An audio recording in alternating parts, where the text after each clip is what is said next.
Hello. I think I'm here. Good morning, good afternoon, good evening, depending on where you are. Welcome to the stream. My name is Axel from Get Speaking English. I'm not quite set up here today, but I'm good. Yeah. I'm here. We're gonna do a crossword together. So, I'm live right now. Where am I live? I'm live on Facebook, on Twitch, on YouTube. So you are more than welcome to check me out on either of those platforms. Down at the bottom of the screen, there are some links where you can participate, help me do this crossword. I'm going to take a couple of minutes to explain how this happens, so if you already know how it works, you can go ahead and get a cup of coffee or something, come back. Yeah, generally what's going to happen is I'm going to walk us through this crossword. I will decide, what question we're going to work on when. And what I'm going to do is I'm going to provide a lot of alternative clues and information to help you guys figure out what the answers are. So you'll be able to participate. If you think that you know an answer, put it in the chat, and then when I see an answer, I will put it up on the board, and we will complete the crossword that way. So don't be shy. Say hi, ask questions. You can ask questions. All sorts of stuff like that. So yeah. So don't be shy. Feel free to participate. Okay. And I do have a couple rules though for how this is going to work. That's such a mess today. Okay, there we go. Alright, so my first rule is no cheating. So we're not going to use the internet to find the answers unless I tell you, okay? So I think that we should be able to figure out the majority of these questions by ourselves. We won't have to resort to using the internet. So please don't go and looking things up unless I tell you, okay? If we get really desperate, I will let you know. But otherwise, don't use the internet. Also, please follow the conversation. So don't rush ahead and start throwing out answers to questions we haven't talked about. Also, sometimes too, I take time to review vocabulary and relevant phrases and things that come up with the questions. So please be patient. Sometimes it takes me a little bit to get through those conversations. So don't rush ahead. Don't ruin it for other people, basically. Please be patient and follow along. Also, too, because the chat is open, please be nice to one another. So, like I said, you can comment, you can participate in the chat, you can participate on Facebook, Twitch, and YouTube. You can play at either in one of those places if you'd like. And let's just create a nice, friendly learning environment for everybody where people feel like they can participate without being judged and have a good time, alright? So that's what I want to do. Also, be kind to me as well, too, because sometimes I make mistakes. That happens. And then there's some important information you should know specifically about the crossword that we are going to do. So for starters, it's important to know that it's an American crossword. So because of that, American spelling is going to be used, unless they indicate otherwise.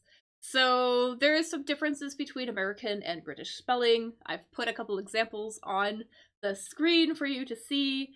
There's obviously lots of other differences as well. But do know that we're going to be using American spelling. And then also, too, sometimes the vocabulary is also very American, right? There's differences between vocabulary. There's,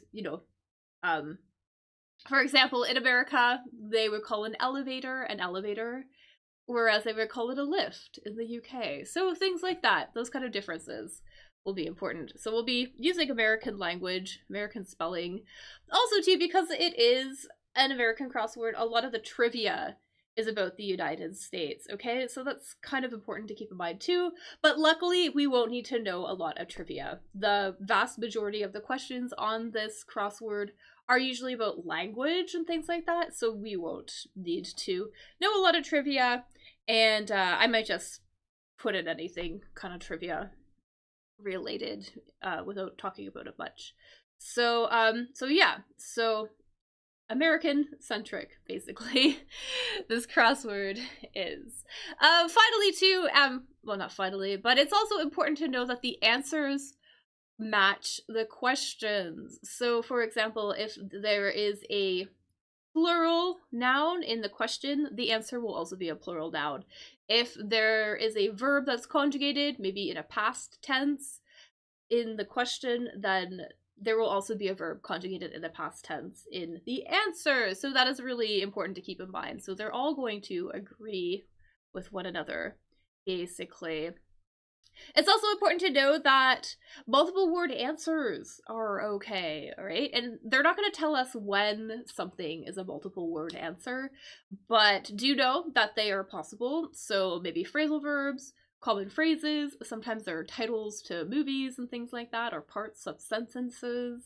So all of that is going to be possible in this crossword. Hopefully I will identify when something is multiple words and let you know. So hopefully I'll be on the ball and be able to identify them for you, but do know, yeah, sometimes if you see something really long, it's probably a multiple word answer. Also, too, because we are here to learn English, to review vocabulary phrases and things like that, do you know that some of the words in the crossword are not ones you can use in real life, okay? So some of the words are very formal, very old-fashioned, outdated, things like that, or very just super scientific. I will try to let you know if something is if I will try to let you know if you should not use a word in real life, okay? So I'll try to let you know. But yeah, there's definitely words in the crossword that I only use when doing crosswords or playing other word games, right? Like I would never use them in real life. So I'll let you know. But we should still review a lot of very useful vocabulary and phrases. So it'll be fine. I promise. Alright, so let's go back to our crossword then. And I did look at it. It's kind of okay. It's an okay-ish crossword. Not super, super, super hard, but I was trying to find a better one this morning and I couldn't get one, but that's okay. We'll get through it though. It'll be fine. So again, like I said previously, you'll be able to participate if you think that you know the answer as I go along. Feel free to put it in the chat, so you can put it in Facebook, Twitch, YouTube. I'm watching chats in those 3 places, so don't feel shy. Let me know if you think you know something. And the more you participate, the faster this will go. Too, because I tend to take a lot of time if I'm not sure if people are going to respond or not. So feel free to help me get through this. Okay. Anyways, I'm just gonna get something to listen to. Okay. All right. I'm good. All right. So first question here. So we have tax on. This is a verb. I know that tack is usually a noun. We'll talk about it in a second. And then state frankly. All right. Oh, actually just a second. Changing my screens. The right stuff. I just got out of a class. Like I always have classes for this, so I was rushing. That's why I'm not quite. That's why I was late today, and why I'm not quite set up. Okay. Tax on. So a tack typically is usually one of those little push pins that you might use on a bulletin board. There we go, bulletin board. That you would use to basically attach things to it. I'm just gonna get a picture really quickly so you guys can see.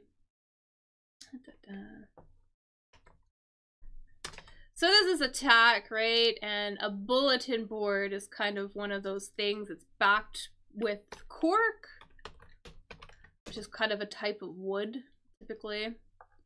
But you would be able to stick things to it. Let's see if I can get a picture. Here's kind of a, well, this person.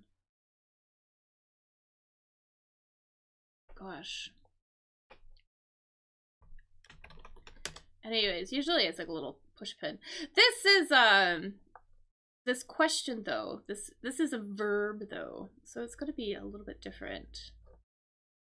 Anyways, I'm sure you guys know what a bulletin board is. It's like one of those big things. It's got kind of like this brown sort of background, and you can push things into it and add notes and stuff to it.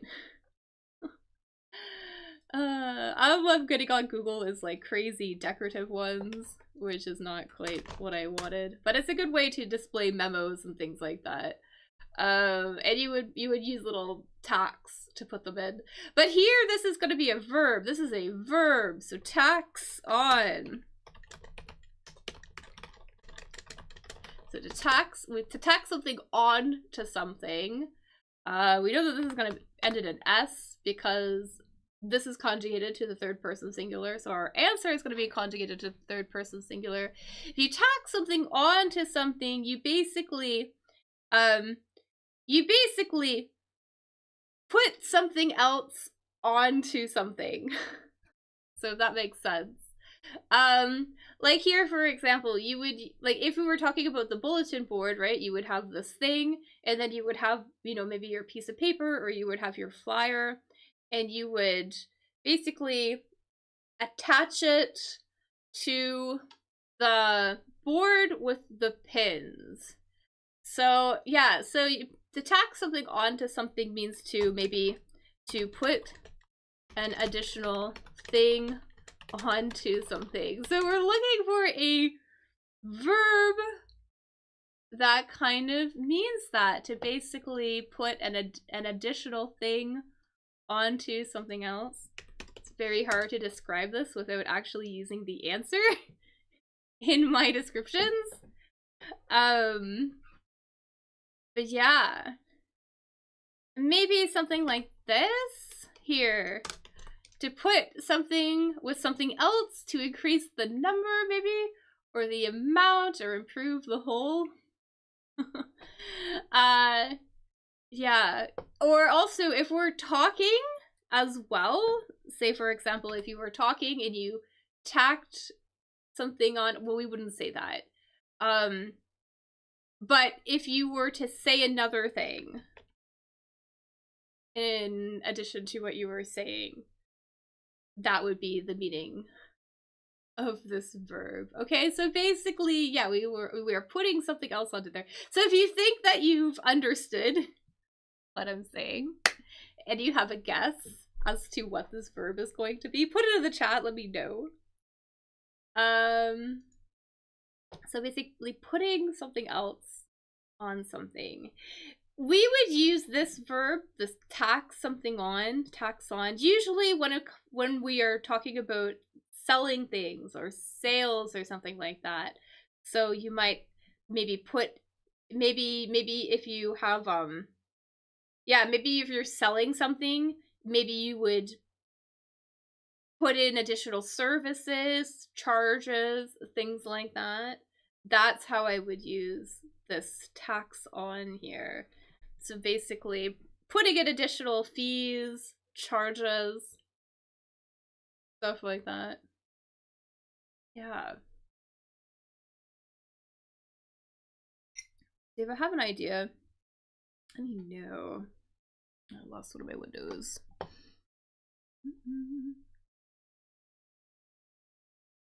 There we go. Alright, so this is gonna be adds. If you tack something onto something else, you add something to it. So adds is going to be our word here. Alright, let's see what else we have here. So we have state frankly. I don't think we're gonna do this. But if you say something frankly, you don't hold back. You tell it what it is, or you tell it like it is. You tell the truth kind of honestly. You're very direct. So to be frank basically means to be super honest and direct with your speaking, basically. So to state, to verbalize something frankly, but we're not going to worry about that, but that's what frankly means. Let's do this band sample, maybe. So a sample of something is like maybe would you offer a small amount of something as an example to what the larger thing might be, right? So for example, with food, like to sample food, for example, you know, you would take a little piece and try it, right? So yeah, so a sample, it's just like, you know, it's like a little example of what everything else would sound like. So bands, musicians, when they are trying to maybe get a record deal, what they will do is they will record 1 or 2 songs, right? So bands will record 1 or 2 songs as a sample of their music and give it to recording studios, right? In an attempt to sign on to a label. Oh no, so they would give it to a label, to give to a label or whatever. So there is a word for this. For that a word for that little recording. And we can see that it starts with a D here. So we're looking for a word for the sample recording that a band makes to give to a record label. In hopes that they'll get signed on and then they'll be able to produce an entire album and things like that. So if you think you know what that is, let me know in the chat. Again, you can see it at the bottom, where to participate. Let me know, but it starts with a D. Sometimes also too, we use this word when talking about technology and things like that as well, right? So sometimes companies will issue a sample product so people will be able to try it, right? And you'll be able to like test it and things like that. We also use this word to describe that sort of thing. So if you think you know,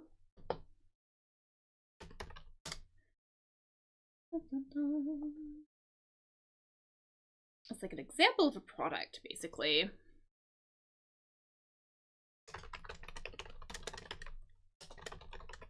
Anyways, so this is going to be demo. A demo is sort of like a sample of a product, or in this case, a sample of a band's music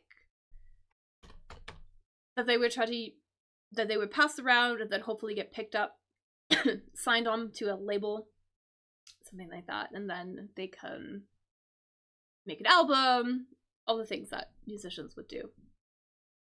So yeah, so a demo. All right. We have Fred and Wilma's pet. We're not gonna do pop culture. We're not gonna do trivia. We have a load source. Yeah, this was kind of a little bit tricky today. I'm gonna put this in here. Atlanta Arena. Pound Sound. That's kind of like some funny things though. Yeah, some words in here, especially up here, that weren't super great. Maybe I'll just like do them. See if we could do this one maybe. So brandy is a type of alcohol.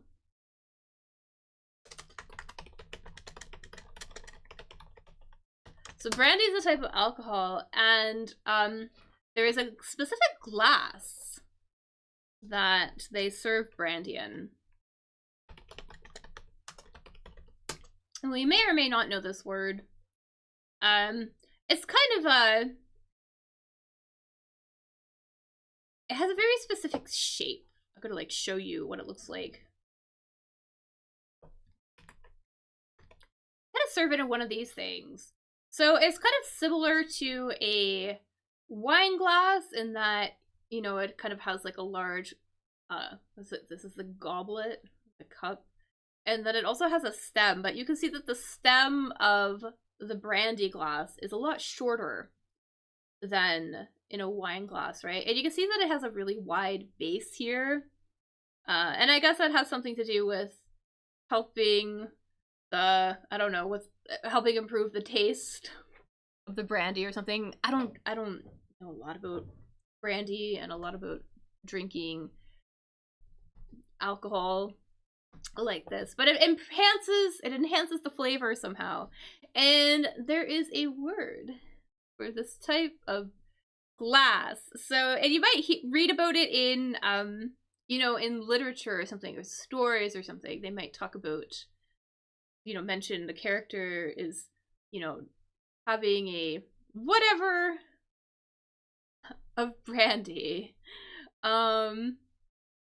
So yeah, so kind of a, maybe you'll know it, maybe not. This is definitely an uncommon word, super uncommon word. This is like a C2, maybe a C2 level word. And not, I don't think it's like the most popular. I would say that maybe many native English speakers would know this word, but maybe not all. So it's S something I something. I think that's it, right? One more. There's an F here. Not an F, sorry, an N here.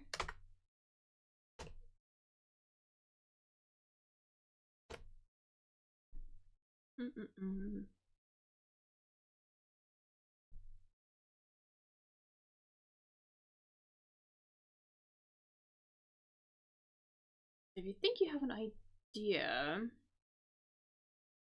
if there's like other ones here.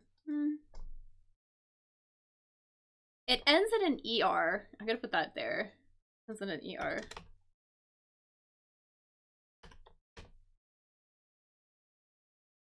It's gonna end in an ER. Anyways, this thing is called a snifter. A snifter is a brandy glass. It's a snifter. I wonder if that's because it lets you smell or lets you sniff the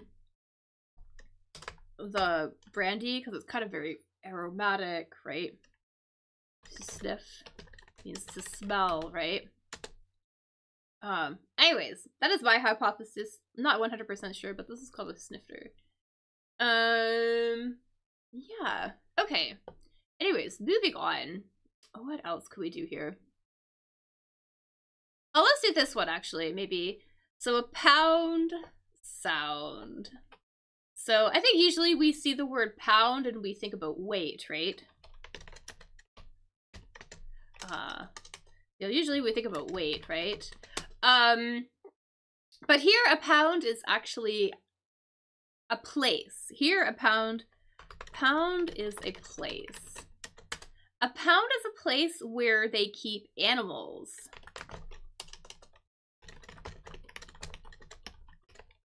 All right, so a pound is a place they keep animals, specifically maybe animals that are homeless. They get picked up off the streets, right? And then they get taken to the pound. They are sheltered for a bit. Maybe sometimes they can rehome the animals or find their owners or whatever like that. But yeah, so a pound is basically a place where they keep animals. Basically, usually stray cats and dogs. So, and that's kind of a key thing here. So there's a lot of dogs at the pound. Actually, I guess usually maybe the pound is specifically war for dogs. I'm trying to think if they even like take cats to the pound. But Anyways, a lot of dogs. There are a lot of dogs at the pound, okay? And they make a lot of noise. They make a ton of noise.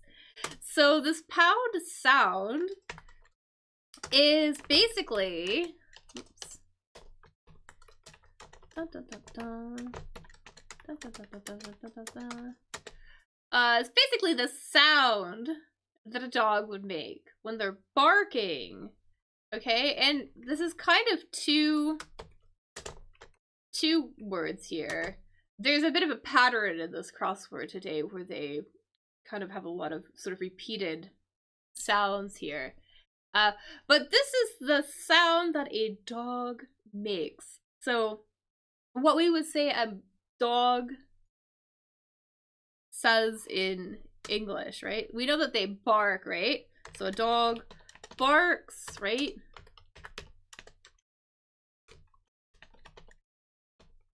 So we say that a dog barks, right? That is the verb that we use, right? But we don't say that the dog goes bark, bark, bark. I mean, I guess so.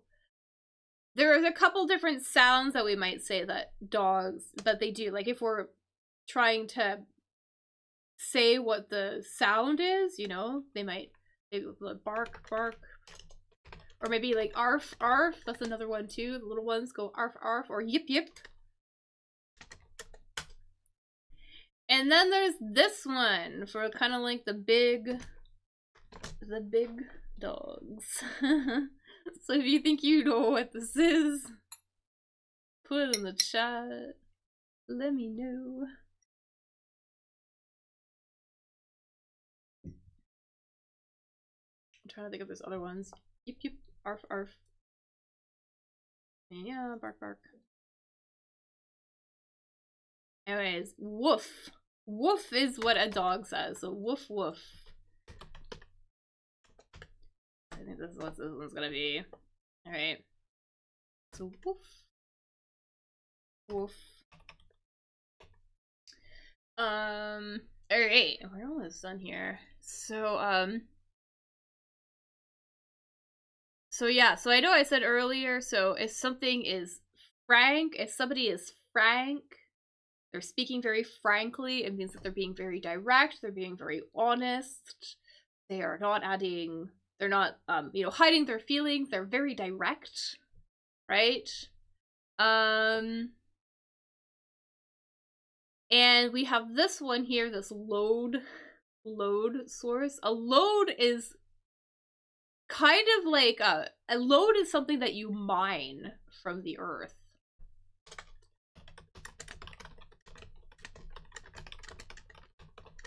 Basically a word, or maybe or as well too, sort of like refers to the raw resources that are mined and then taken and maybe turned into different metals and things like that, right?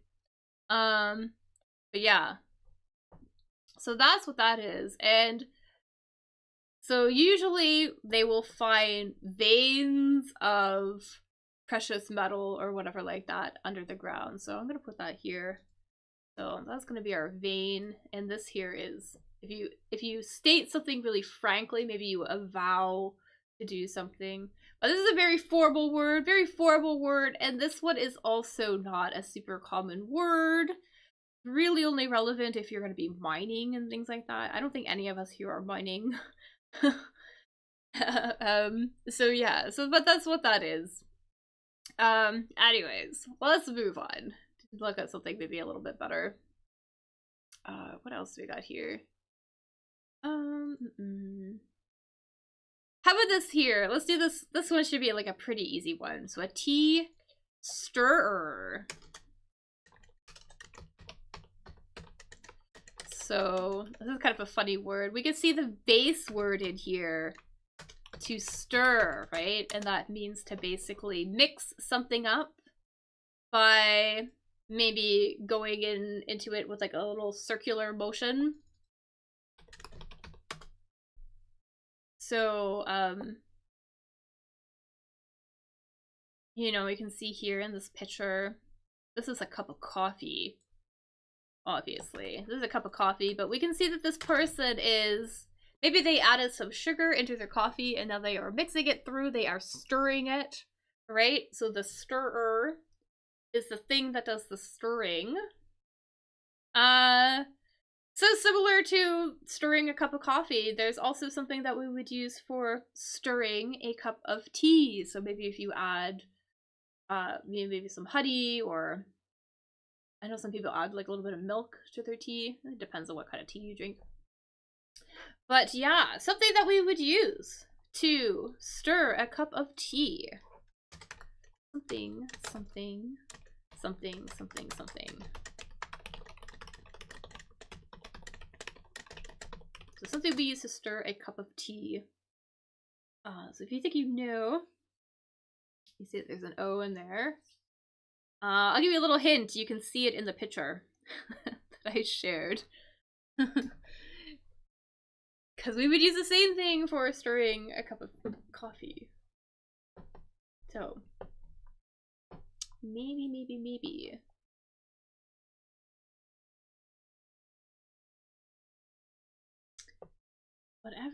Whatever this thing is. You know, it's not a fork, right? You wouldn't stir your tea with a cup of, or you wouldn't stir your tea with a fork, for example, or a knife.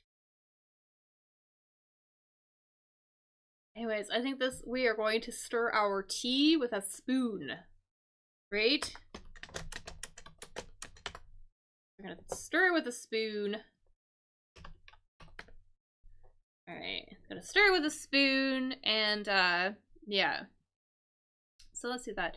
If you're out there, and you know, don't be shy. Let me know what kind of things you like to put in your tea. If you put anything in your tea. I know some people just drink it straight. If you drink something straight, that means that you don't add anything to it. But other people like to add different things to their tea. So let me know. What else we got here? So we got support. What that is. Deli choice. I think I know what this one might be. And mystical death. Okay. Let's do this deli choice. So a deli is a place. What is a deli? A deli is a place where maybe you get a nice sandwich or something like that, but usually it is a place where you buy different types of cured meat.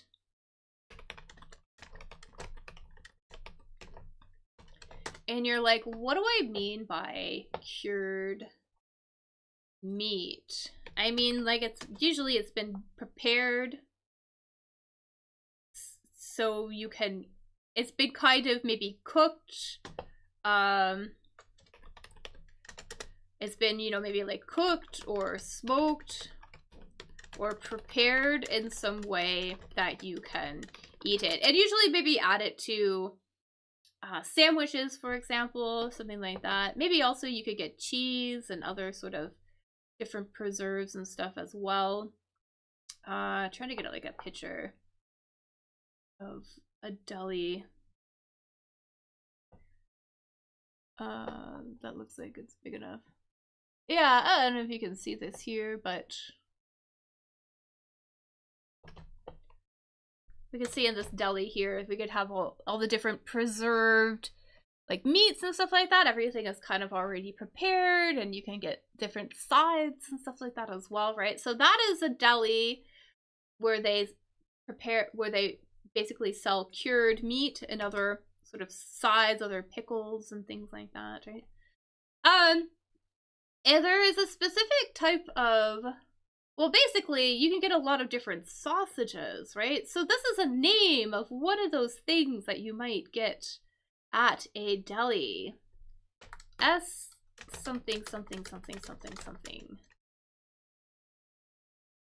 That's enough.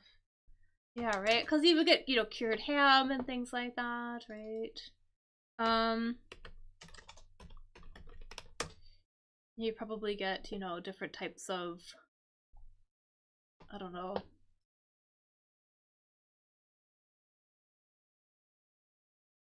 You probably typically get like maybe some like different ham, right? trying to like think. Like sandwich meat, right? Maybe like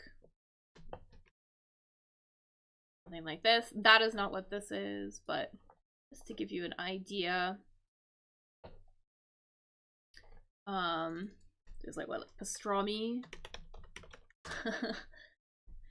All sorts of different types of cured, like smoked and cured meat that you would get at the deli. And I think this word is kind of like maybe one of these ones, these little sort of longer, sort of thin things.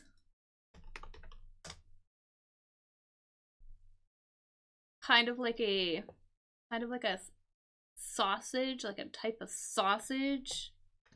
But sausage is not the answer. One of these guys, I think. You can see this different. Yeah, whatever this is called. So, starts with an S.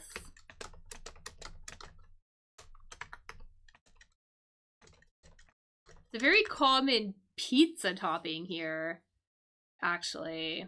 I think. No, never mind. I mean, kind of. Yeah, pepperoni. I guess pepperoni is another type of meat that you would get at a deli. Very common for having it on pizza. What different one? Anyway, so this one is salami. Salami. Salami is going to be our deli meat that we might get when we're there. Yeah, alright, what else we got here? Get this mystical deck. So something mystical. It's kind of magical, right?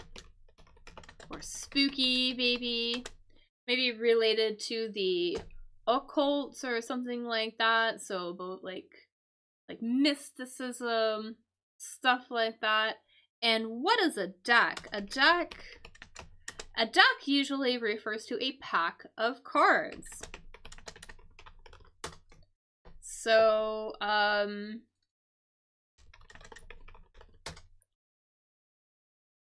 so a pack of cards like that you would play with, right? Typically, maybe you would play card games.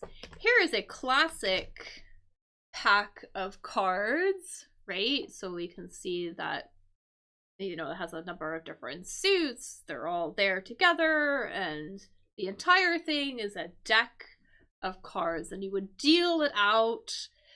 You would deal out hands. So if you're playing a game, everybody gets dealt a hand of cards, so that would be part of the entire deck, right? And then you would play your game, right? But there is a type of cards that people use kind of almost like in a magical, sort of mysterious way. They use them to tell the future. So this, whatever this is, something. This is a deck of cards used to tell the future. So used to predict the future.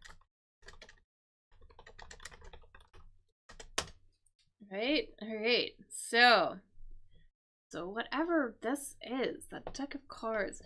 A deck of cards that may be like a fortune teller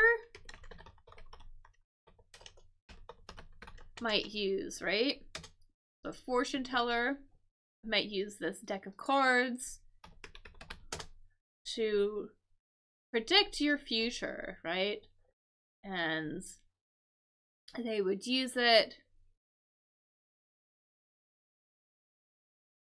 They would, you know, do a spread, and then they would do a reading, and they would predict your future that way, or maybe give you some sort of insight about things that are going on in your life, basically. A deck of these.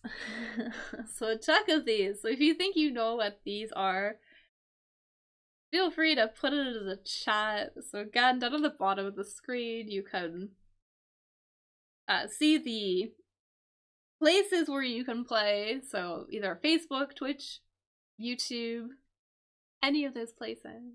You know what this is, what this deck is. Let me know. I'm gonna give a couple of seconds.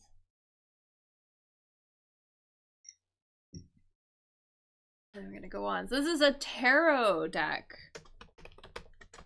This is a deck of tarot cards. And notice how I'm pronouncing that.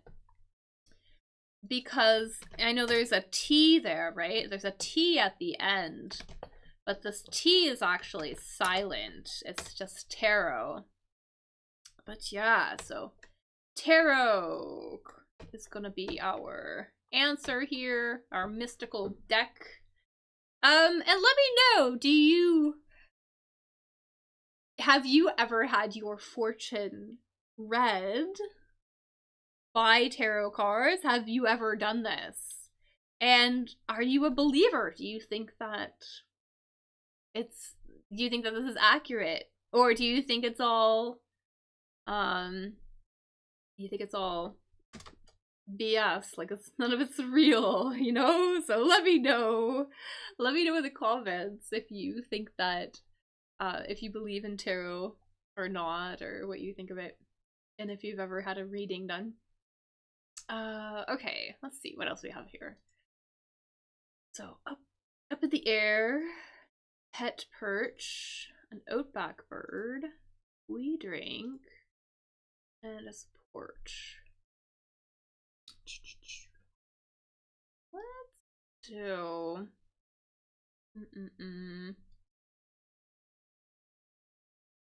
So you see there's an S here, this yarns. This, so yarn has 2 meanings. I don't know if we're gonna, no, maybe. Yeah, maybe we can do this. Yarn usually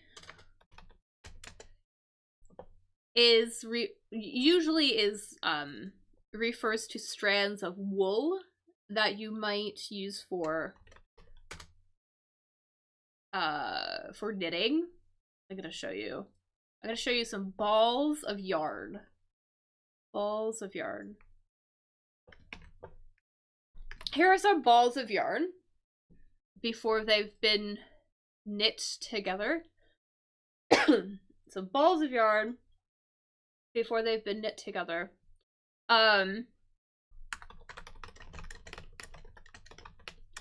This is the most common use of this word. Use of yarn, right? To refer to these little balls of thread. Yeah, we wouldn't call them thread. Yeah, this is definitely yarn, right? They're usually wool. They're made out of wool or something like that. They have kind of a lot of texture, and then they're used specifically for either being either in knitting projects or maybe crocheting, things like that. Felting. Yeah, so these are balls of yarn. And there's another super archaic meaning of the word yarn. It's not very common at all. Not many people use this word. Actually, my dad uses this word a lot, but it's not a common word.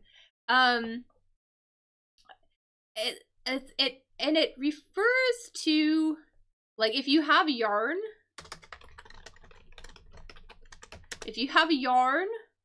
it means that you have a talk. And not just any talk, like you are telling stories and things like that. You have a talk where you are telling stories. Like you're telling stories about your day, or maybe stories about your past, things that happened. So yeah, and nobody says this, except like my dad, maybe. But if you have a yarn, or if you invite somebody over for a yarn, you're gonna hang out, you're gonna have a talk, you're gonna tell each other stories and things like that, maybe about the past. So this word here, basically,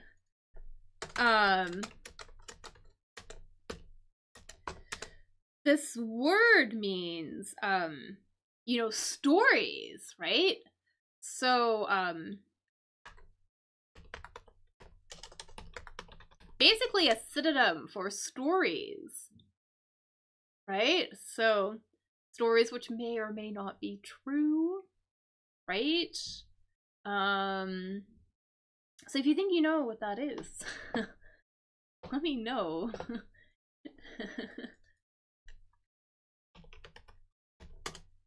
Yeah. For stories, yeah, and not just, yeah, like stories, often stories that maybe are a little bit difficult to believe, like they just seem a little bit exaggerated and things like that.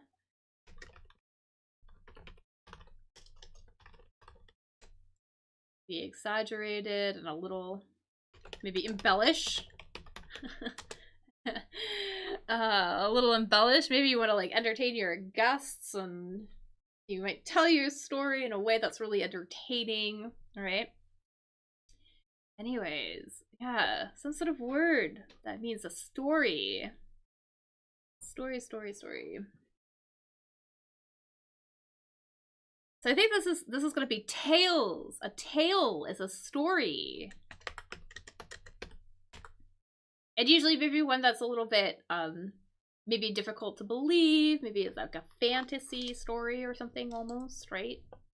But yeah, tale. Tale.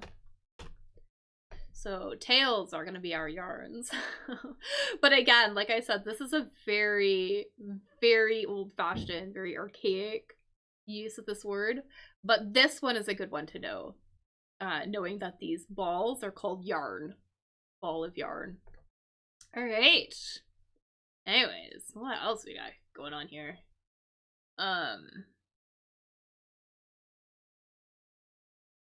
So we got a couple going on here. We have this pet perch, a perch.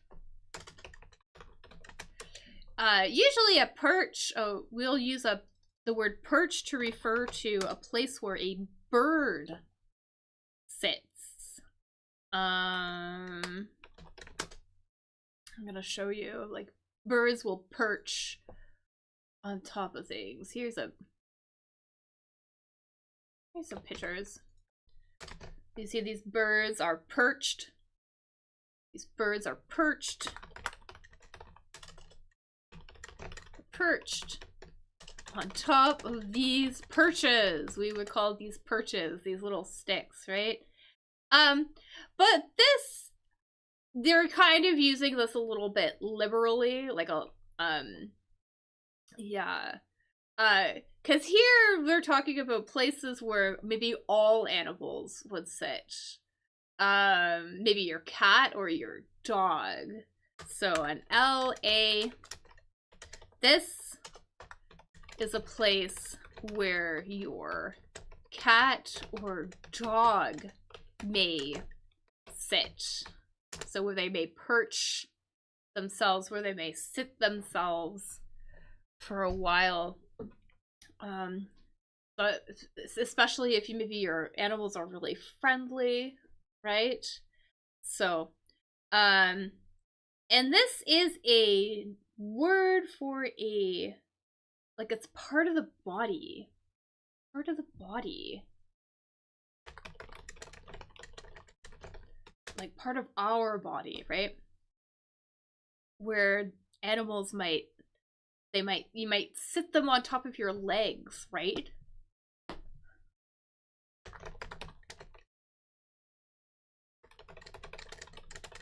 So whatever that is called, you know, the top of the thighs, right? At the top of the thighs, they might sit there for a while. If you think you know what it is, let me know in the chat. Because it would only missing one letter here. L-A something.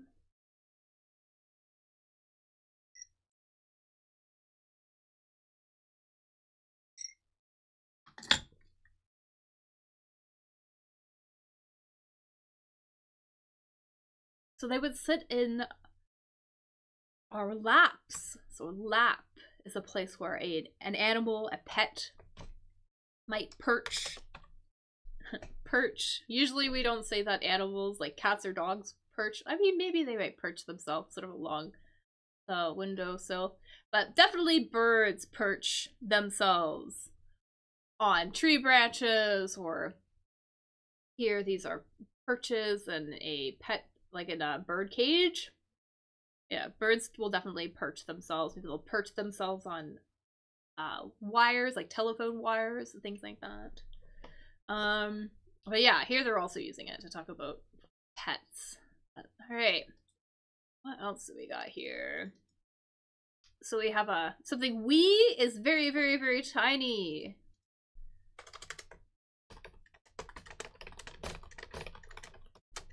And a drink is, you know, to consume some sort of liquid, right? So we have this one.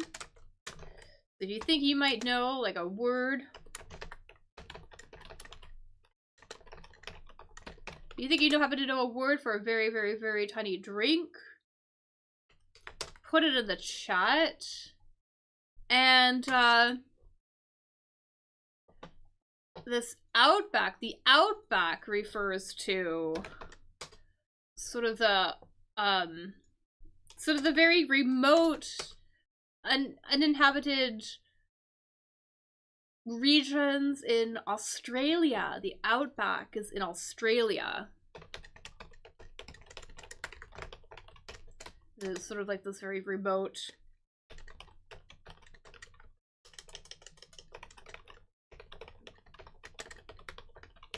so the remote, uninhabited part of Australia. And there's this bird, a bird that you might encounter there. What are these guys? Which starts with an E, M, something. So if you know either of these words, let me know. We have a tiny drink. Take a little teeny tiny drink. I've been sitting here doing that with my coffee this entire time. Taking little whatever this word is of my coffee. And then we have this bird too. We can see it's related to an ostrich.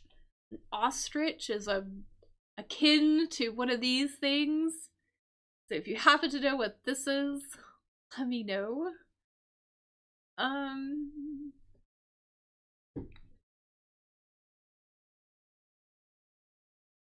So this one here, the very tiny drink is going to be a sip. So a sip. Noun here. We could also use this as a verb, right? To sip a drink, for example. So we could use it as a verb. For example, he was sipping his coffee while he read the newspaper, for example. And this one here is an emu. Emu is not as big as an ostrich, but very similar. We can see that they're in the same family. Same family. And let me know, actually, let me know if you've ever eaten emu. Here, some places raise emu for meat. So, not right where I live, but I've lived in places where you could get emu meat. So let me know. Let me know if you've ever tried emu. If it's even available where you are. If that's even an option, let me know. And if it's not an option where you are, would you consider eating emu? I mean, you know, let me know what you think. What else we got here? So we have up in the air. Okay, let's do this one, maybe the support. So we can see here, it looks like it's gonna be to. So to support something, basically. To whatever this is, PR something something phrasal verb. So something up something. So looking for. So what does that mean? It means that to support something, it means that maybe you slightly raise it. using something else. Trying to get a picture of what this might mean.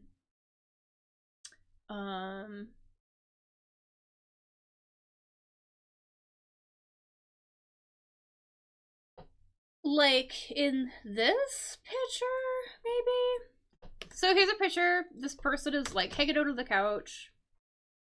They have their feet supported by the table or whatever this is. By the table. Something up. So great, useful, common phrasal verb.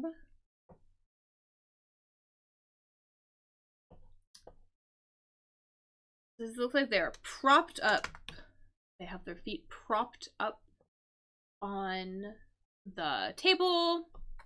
So I'm gonna put that in here. Propped up.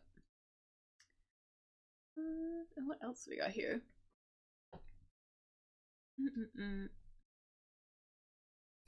It's a little quiet today. So I might go through this a little bit quicker, just so I can get it done.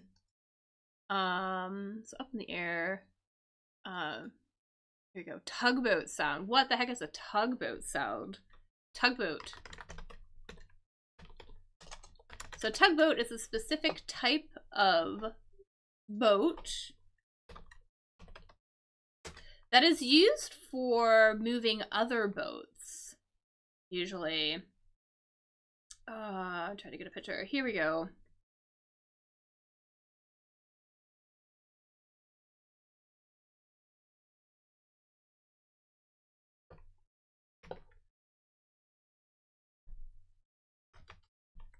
Here we go. So here's a tugboat. We can see that it is, oddly enough, it's pulling this ship. But anyways, yeah, so it is, you tug something, usually to tug something means to kind of like pull on it. So this tugboat is tugging this larger ship, taking it from one place to another place. And they kind of have a whistle.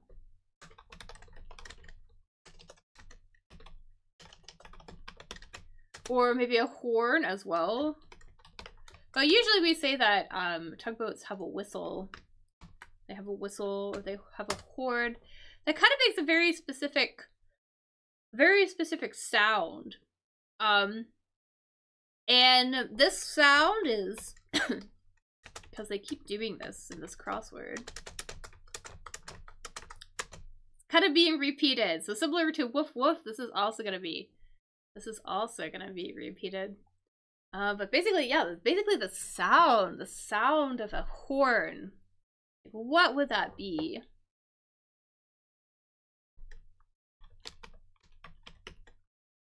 Whatever that would be. I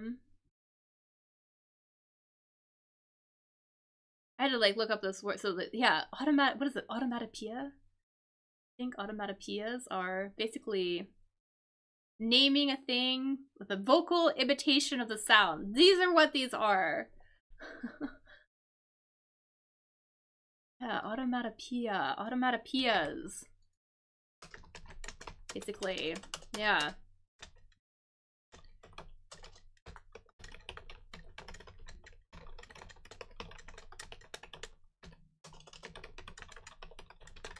Alright, so we're looking for the automatopoeia of whatever the sound is.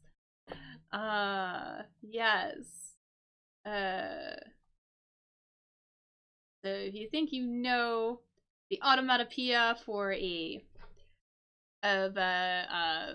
horn sound, there you go, automatopoeia, a horn sound, whatever this boat is gonna make.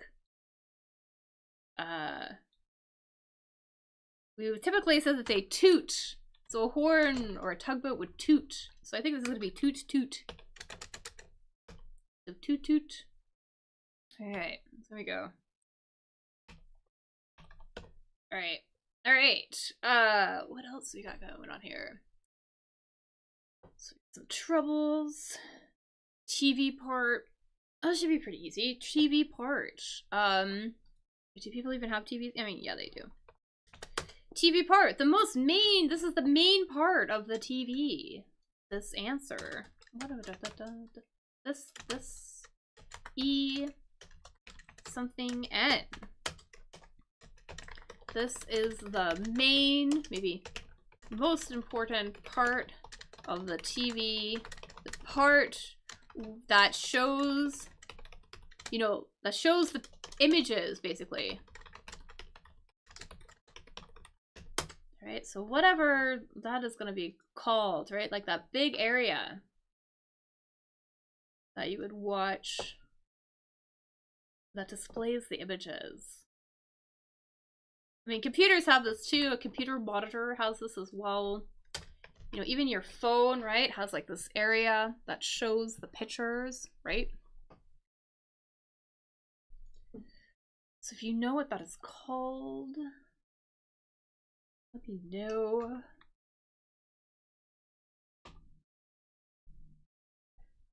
This part would be the screen, right? The part that shows the images is the screen.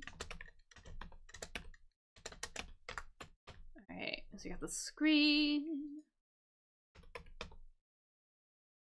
Did I spell wrong? Yeah, I did. There you go. The screen. Alright. Yeah, so we got the screen. Perfect. What else can we go? What else can we do here? Skating category. This is a reference to figure skating. Skating here, skating category.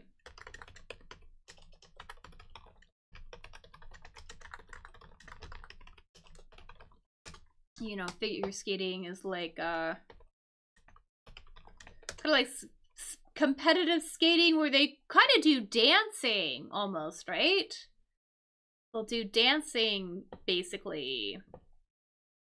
A lot of like spitting and cool little jumps and things like that, right? So here we go. Here's a figure skater, right? They always perform to music and do lots of different moves and things like that. Anyways, there are a couple different types of figure skating, right? A couple different competitions, right? They will have solo figure skating, right? That's one category, right? But then there is also where they do it with a partner. And I think that that is the answer for this one here. When they do it with a partner. Like here, for example. So whatever this is called.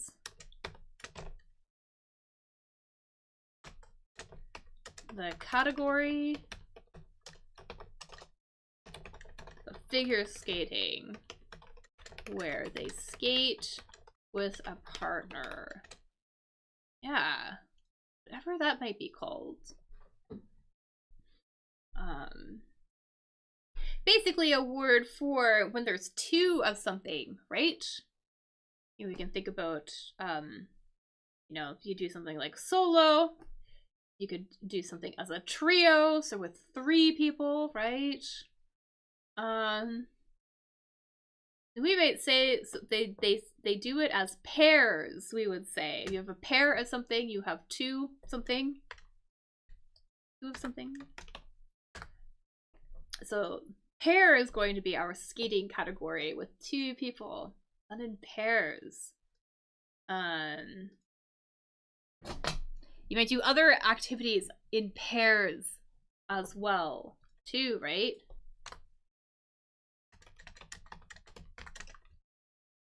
To do something in pairs, right? If you do something in pairs, it means that you do it with a partner. So maybe you're doing some sort of activity, some sort of project, like some sort of thing in school, you might do it in pairs, right? Maybe you go to your English class and the teacher will divide you all in pairs, right? So there's 2 of you. So that's how we would use that. And we would typically use, say, you do something in pairs. All right. What else we got here? We got a PC key. We got some money. Porto. whatever this place is. I think this is gonna be Puerto Rico. Button here. Looking for my word for money, for physical money. This is the word for physical money. As opposed to money that sits in your bank account that maybe you withdraw, or maybe that you use with a debit card or something like that, or your credit card, for example. You know, all of that is kind of like, it's not like real, like you're not holding it, right? This is money that we're gonna hold, maybe have physically in our pockets or in our wallets. Looking for a word that describes that. Exactly. Cash. Nice. Yes. And welcome. Welcome. I hope you had a good New Year. Gonna give this a picture really quickly. Here we go. We can see these people, they are exchanging cash. So we have some bills here. We have some dollar bills with a paper money, and we have some coins here. Yeah. All cash. Alright, awesome. So we got some cash. And what else do we got going on here?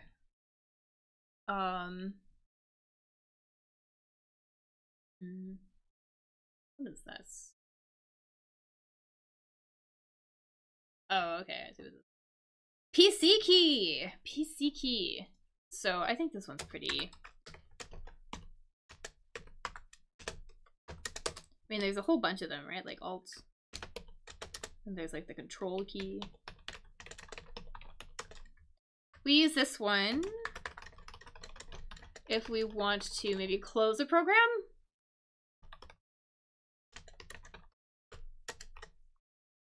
Whatever that one is going to be.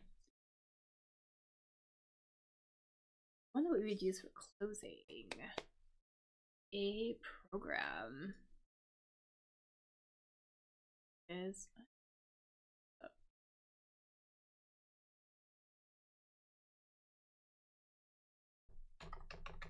okay, there you go. This is going to be our escape key. So ESC, our escape key. All right, and then what else we got here? All right, let's do this train sound. Train sound. Yes, exactly. The escape key. Perfect.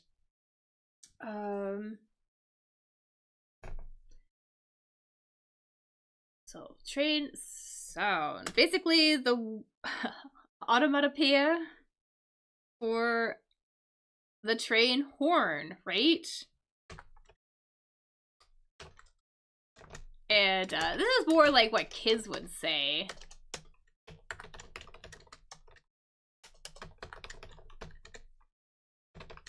Sound that a train makes. Usually for kids.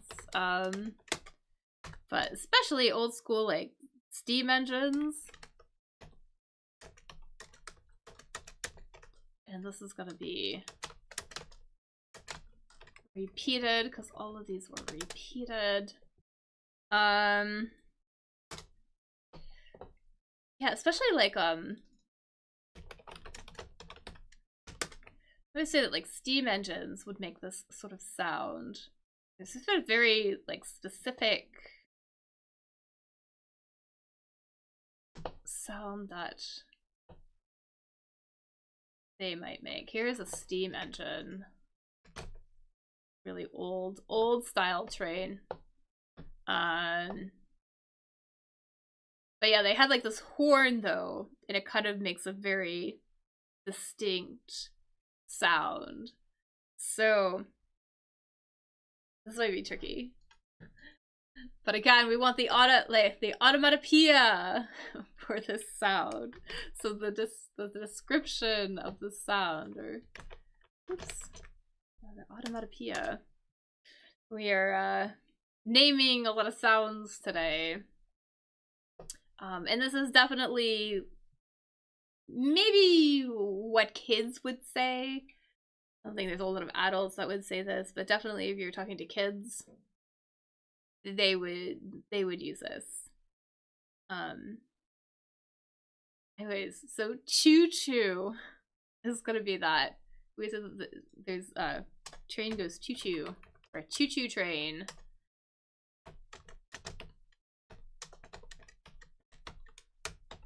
So that is the name. That is the sound that a train makes. They go choo-choo.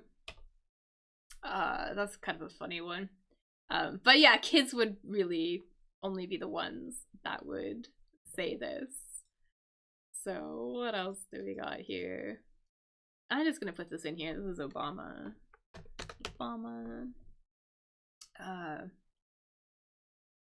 And maybe we could do this one really quickly. So again, so the sound, but this one for a horn. So a horn sound. Specifically maybe for a car horn. So the automatopoeia for whatever the car would say.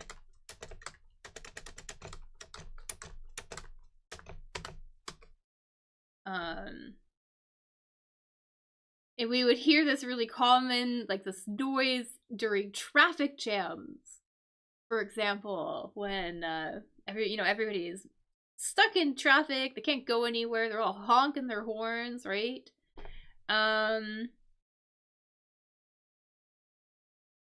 So I mean we could say, honk honk, but obviously though this starts with a B, right? So there's basically another way that we would describe that sound.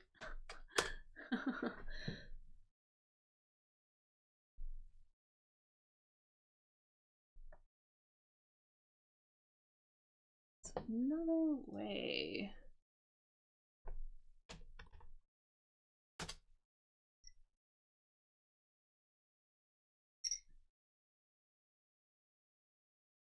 It's like it's like the sound what the Roadrunner did in like Looney Tune cartoons or whatever.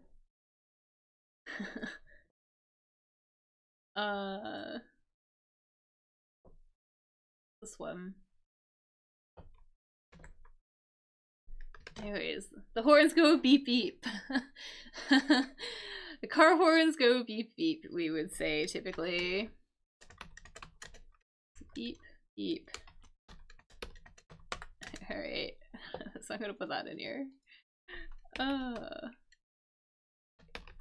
Alright. Let's see if there's something in here that's useful. Emphasis. Sweetie and slang. Clarinet's cousin. This is definitely more of a crossword word, but this is it is an instrument. A wind instrument. The clarinet is also a wind instrument. Kind of similar to a flute, but you play it like it goes straight down instead of across.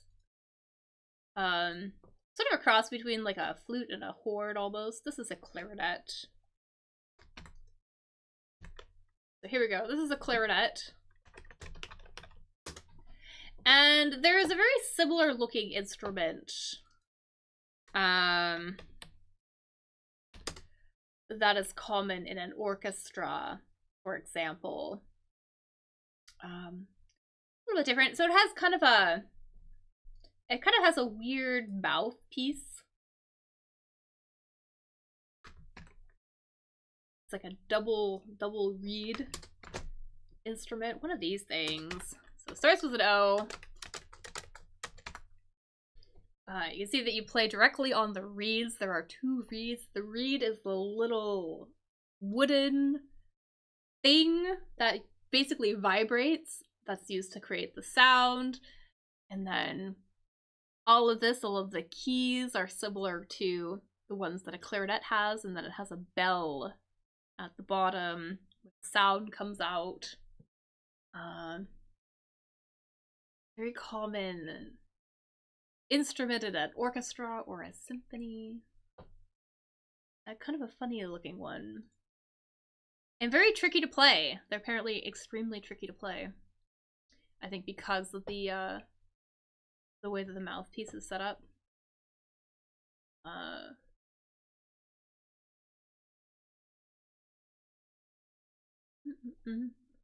Anyways, this is an oboe.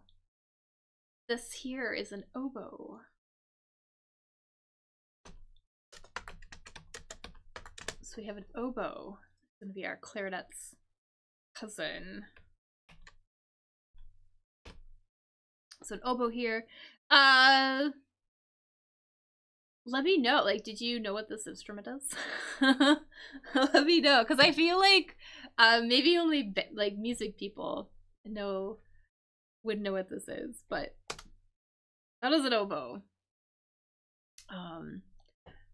Let me know too if you enjoy classical music. I know some people say that they strongly dislike classical music. So let me know if you are against or a fan of classical music. What else do we got going on here? Alright, so I'm gonna put an S here because we can see that this is an S. Simple top, we're looking for the name. The name of a top that's like a shirt. A top is another name for a shirt, basically. You know, you might talk about tops and bottoms, right? So bottoms could be pants, tops are going to be our shirts. So we're looking for the name of a shirt that has short sleeves, basically. So the name of a shirt that has short sleeves, whatever this might be. And this is kind of almost like it's like an abbreviation. It's like an abbreviated version of the full name. Basically, one of these guys.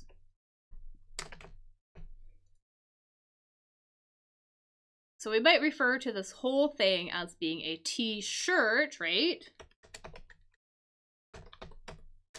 And then there's even an abbreviated way to refer to a t-shirt. So you have an idea what that is. Let me know.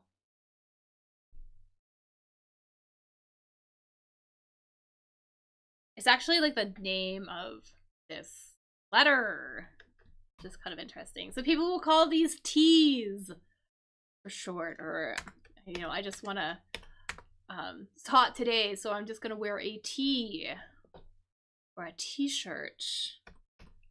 So T is going to be our simple top, or simple shirt. And what else we got here going on? So crew need. This is a reference to rowing. Usually you need a crew is a group of people. So they usually work together. A crew is a group of people who work together. And it's common to have a crew on a boat. And this specifically, this is going to be a reference to rowing.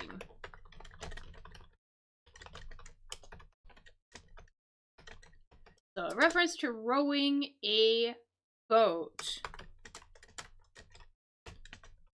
So there are things that the crew needs in order to move the boat. I'm gonna get a picture, so we're all on the same page. What I'm talking about.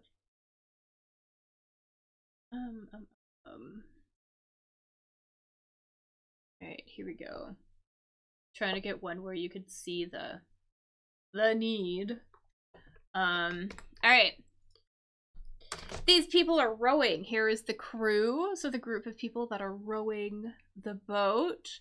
And in order to move the boat, you need these things. These things that are used to move the row boat. And that is the answer here. So whatever these things are called, and there's a very specific name for this paddle.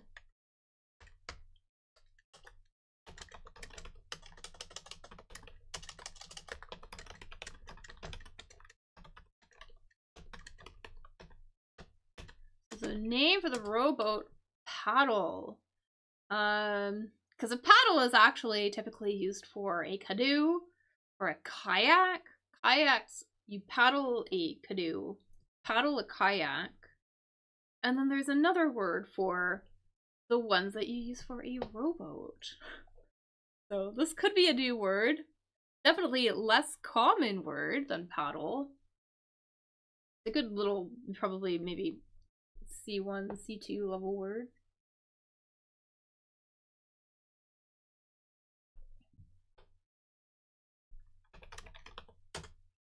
Anyways, these things, these paddles are called oars.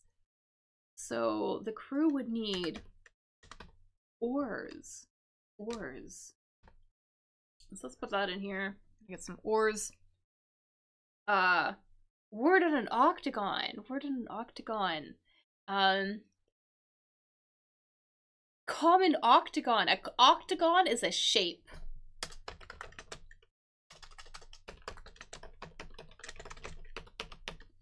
It's a very specific shape. We can see here that we have this O sort of word, octa. That is related to 8. So this is a shape with 8 sides. You can see that there's like oct in here. So something with 8 as something has like octa in it or whatever. So a shape with 8 sides. And so this octagonal sign, this refers to a sign. So a word in an octagon, a common octagon that you would see everywhere would be seen on the street when you are driving. So this octagon, this is a common octagon that you see while driving. Common octagon. A common octagon. Octagonal. So it's a common octagonal sign we can see here that we have. And there's a word on that octagonal sign that we would see. So think of driving. Think about the signs that you would see while driving.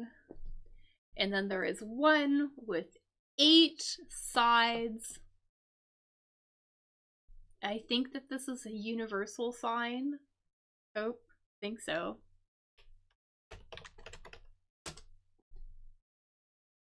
Very big, very red.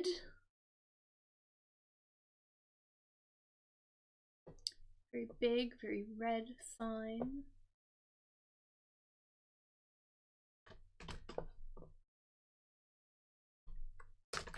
One of these guys, this octagonal sign you see while driving. We can see that the word stop is on it. The stop sign. And let me stop. Alright.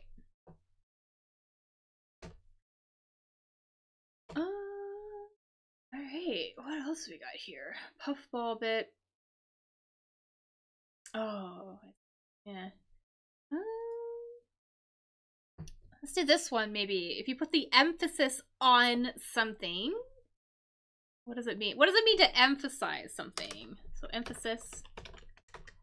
To emphasize something means to kind of like underline it, underscore. make it stand out, right? Something is really important, you would emphasize it, right? So you would put the emphasis on something. So we're kind of looking for a synonym for that, basically. You know, if you want to really, like, make something really important, you would maybe, I don't know, say it a little bit louder or a little bit slower. You can say it that way. Sometimes, too, this word comes up when we're talking about speaking, right? Because there are certain syllables in both words, right? So there's the syllable, like some syllables that are more important than other syllables. But also when we're talking about the entire sentence, right? Especially in English, we slow down and we emphasize certain parts of this phrase, certain words, right? There's kind of a rhythm to how we speak, right? So we kind of change things up a bit with volume and speed, and then we blend other things together with contractions and connected speech. So we're looking for a word that basically means, you know, when something is really important, we try to make it a bit louder, a little bit stronger, make it stand out. That word for emphasis, basically.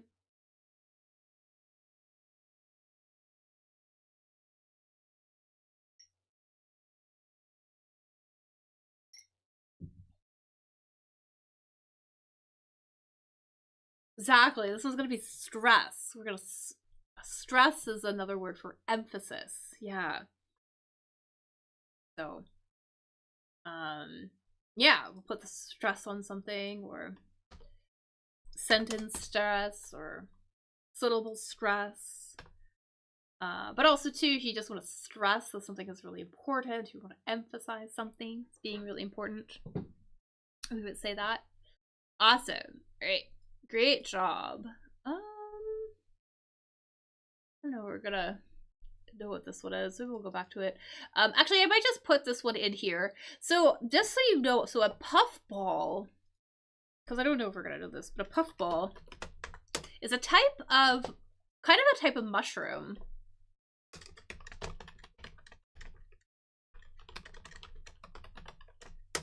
So this word has to do with fungi, but I don't know if we're gonna know what this word is. It's kind of a scientific word. It's a common word. It's a scientific word. It's a word that has to do with fungi.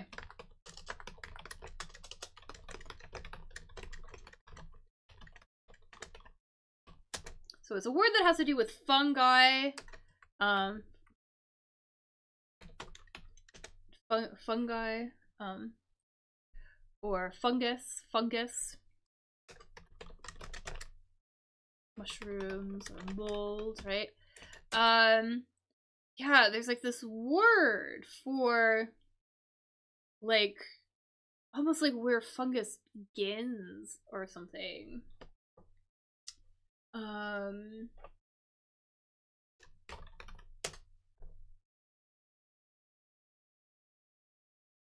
Apparently, officially, it's the reproductive cell produced by some plants and simple organisms, such as ferns and mushrooms. Yeah, it's like the beginning of a mushroom, or some sort of fungus, mold, or something like that.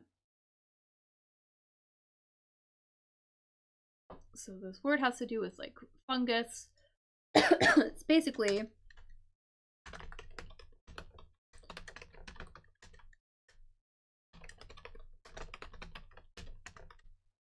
it's like the cell from which mushrooms and fungus grows.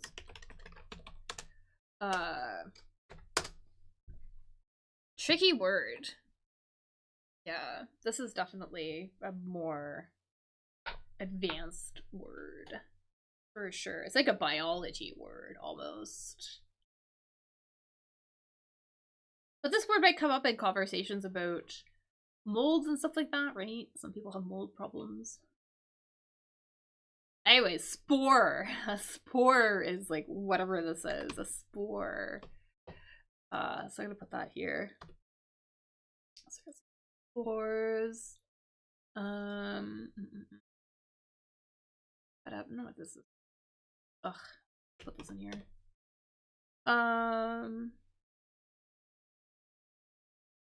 Yeah, this is tricky.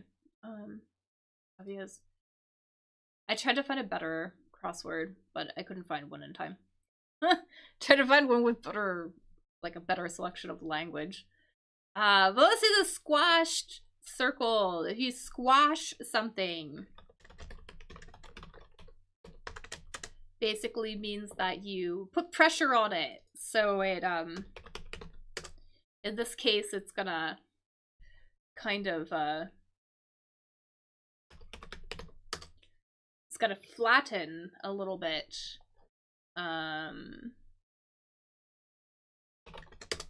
So to squash something means to put pressure on something so that, like pressure or weight on something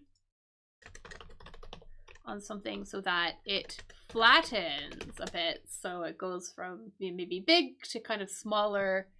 And then it kind of moves outwardly. Anyways, just having a very good... Trying to find a picture of somebody squishing something. It's similar to squish. They're very similar words.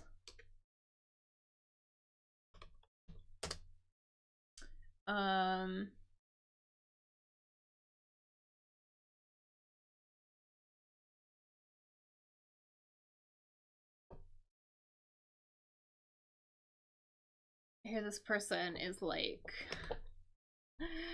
They're like squishing or squashing this thing in their hand. Anyway, so we're looking for the word for a squished or a squashed circle. So a slightly flattened circle.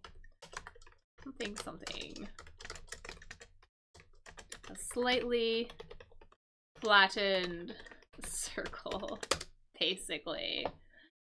So not completely round, but a little longer on one side, a little shorter on the other side.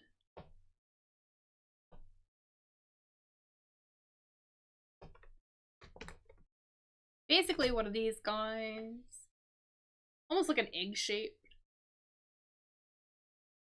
I know we talked about this word before.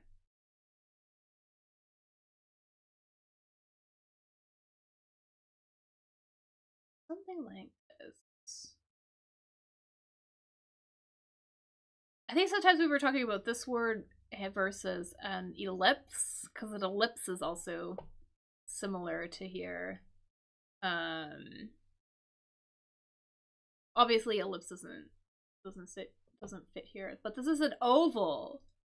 So an oval. This is gonna be an oval shape.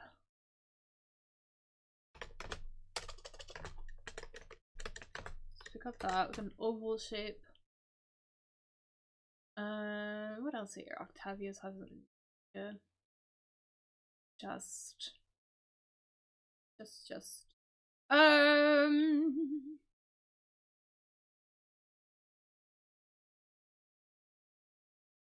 So I know that just has a million different uses.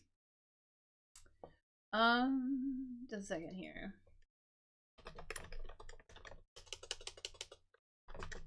I'm gonna try to find a sentence for this one.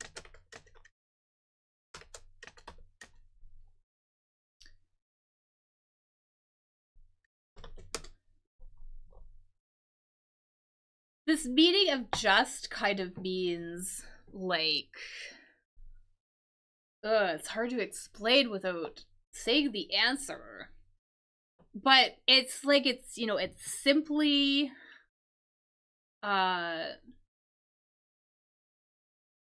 here, for example, you know, it was just a joke, you know, it wasn't anything bigger than that. It wasn't anything more important than that. It was just a joke.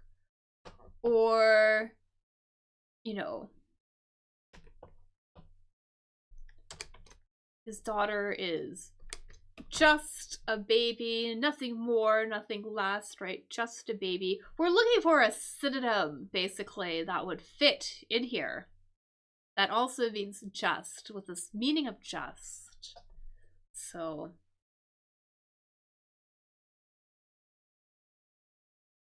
like, it was simply a joke.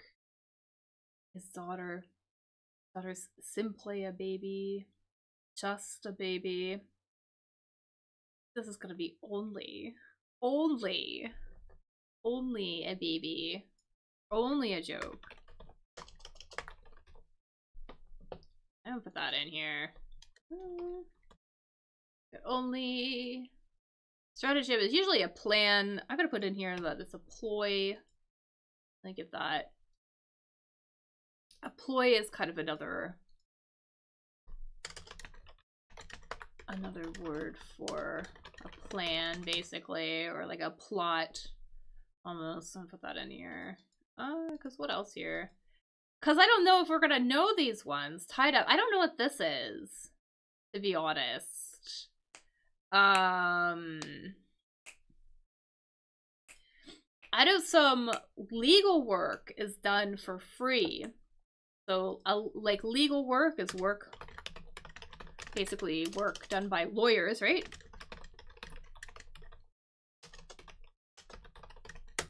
And some of it is done for free. So when legal work is done for free, there's no payment, we would say that it's pro bono.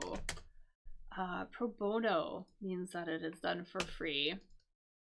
Octavia's husband. I wonder if this is Nero, like Emperor Nero. So if you know, if you are a history person, let me know if this is correct. Octavia's husband is Nero. Because I'm kind of guessing. I'm not 100% sure.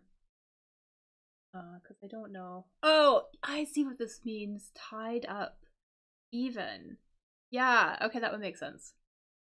Because we're talking about scoring. It's a tie, it's even.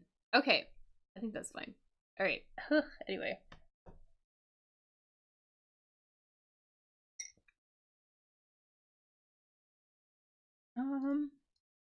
Let's do this one. This gaming spot. These places don't really exist. Sometimes I see them near movie theaters. A gaming spot. This is a place where you would go play, especially like maybe back in the 80s, early 90s, a place where people would go and play video games.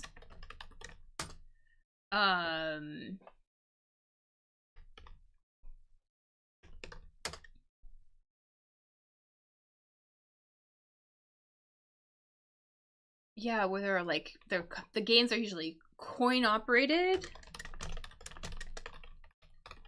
As in, you need to maybe insert a coin in order to play.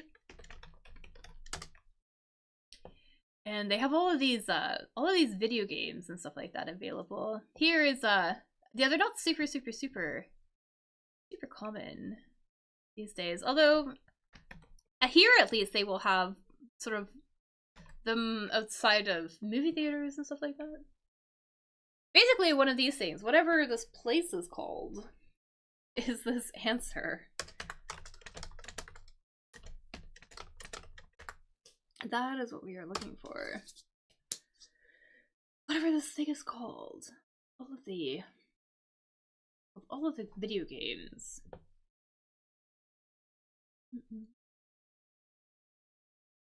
Anyways, this is an arcade. An arcade would be a place where you would play games. So I'm gonna put that in here. Alright. And I'm gonna zip through this, I think. Early auto. Fire.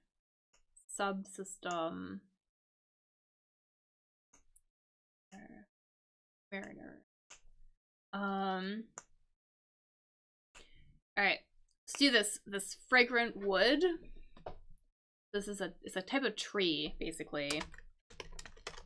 CED something something. This is a type, it's a type of wood. I think it's a pine tree. Pretty sure. A picture. It's a type of pine tree.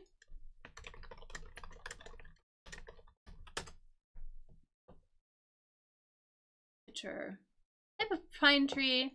That's a really strong smell, very fragrant smell. One of these guys here.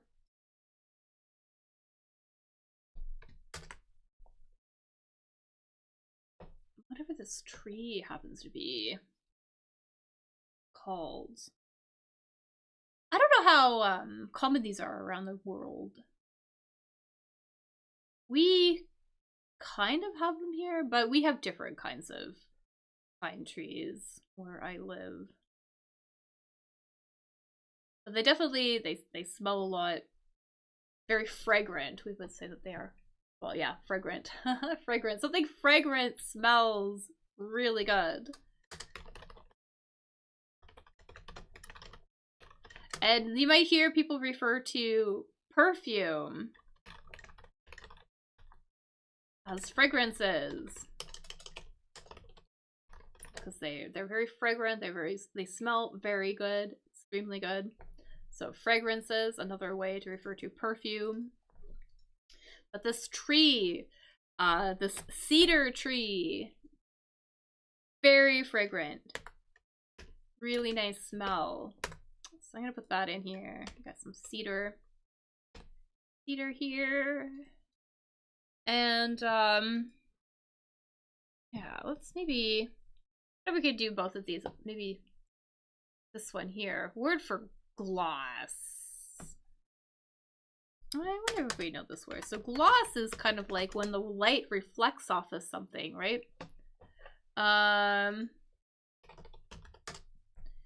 If you're talking about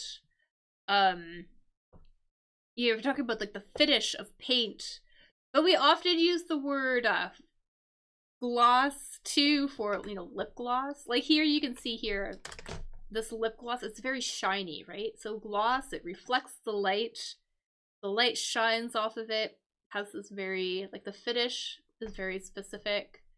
And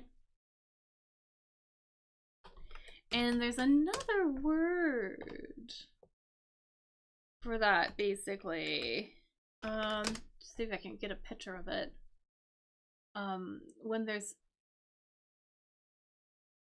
When something has a bit of a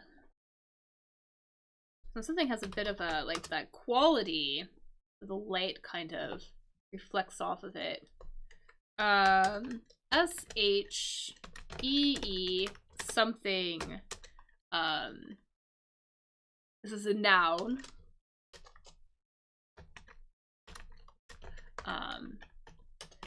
That means, you know, something has a bright, maybe smooth surface.